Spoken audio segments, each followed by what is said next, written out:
चोर क्यों रोया? अयोध्या नगरी में समीर केतु नाम का एक राजा राज्य करता था। उसके राज्य में रत्नाकर का नाम का एक साहूकार था, जिसके रत्न जड़ी नाम की एक लड़की थी। वह देखने में बहुत सुंदर थी। वह पुरुष के भेष में रहा करती थी और किसी से भी ब्याह करना नहीं चाहती थी।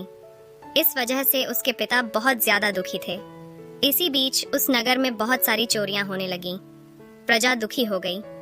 कोशिश करने पर भी जब चोर पकड़ में नहीं आया तो राज स्वयं उसे पकड़ने के लिए निकल पड़े। एक दिन राजा जब राजभेष बदलकर घूम रहा था तो उसके परकोटे के पास एक आदमी दिखाई दिया। राजा चुपचाप उसके पीछे चल दिया। चोर ने कहा, लगता है तुम मेरे साथ ही हो, आओ मेरे घर चलो। दोनों चोर के घर पहुंचे। उसे बैठाकर चोर किसी काम के लिए चला गया। इसी बीच उसकी दासी आई और बोली, तुम यहाँ क्यों आए हो? चोर तुम्हें मार डालेगा, भाग जाओ। राजा ने ऐसा ही किया। फिर उसने फौज लेकर चोर का घर घेर लिया। जब चोर ने यह देखा तो वह लड़ने के लिए तैयार हो गया। दोनों में खूब लड़ाई हुई।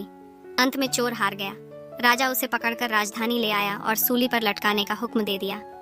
संयोग से रत्नजड्डी ने उसे देख लिया तो वह उस पर मोहित हो गई। पिता से बोली कि मैं शादी करूंगी तो इसी के साथ, नहीं तो मर जाऊंगी। पर राजा ने उसकी बात ने मानी और चोर को सूली पर लटका दिया। सूली पर लटकने से पहले चोर बहुत रोया, फिर खूब हंसा और हंसते हंसते सूली पर लटक गया। रत्नजड़ी वहां पहुंच गई और चोर के सिर को लेकर सती होने की के लिए चिता में बैठ गई। उसी समय देवी ने आकाशवाणी की कि मैं तेरी पति भक्ति से प्रसन्न हूँ, जो चाहे 100 मांग। रत्नजड़ी ने कहा कि मेरे पिता के कोई पुत्र नहीं है, सो वर दीजिए कि उनसे 100 पुत्र हो। देवी प्रकट होकर बोली, यही होगा, और कुछ मांगो। तो वह बोली, मेरे पति जीवित हो जाए। देवी ने उसे जीवित कर दिया। दोनों का विवाह हो गया। जब राजा को मालूम हुआ तो वह चोर को अपना सेनापति बना लिया। इतनी कहानी सुनाकर बेताल बोला कि हे राजन, यह बता कि सूली पर लटकने से पहले चोर क्यों जोर जोर से रोया और फिर क्यों जोर जोर से हंसा और फिर हंसते हंसते क्यों मर गया? राजा ने कहा कि रोया तो इसलिए था कि वह अब राजा का कुछ भी भला नहीं कर सकेगा। हंसा इसलिए कि रत्नजड्डी ने बड़े बड़े राजाओं और धनी लोगों को छोड़कर उस पर मंत्र मुग्ध होकर मरने को तैयार हो गई। स्त्री के मन की गति कोई समझ नहीं सकता।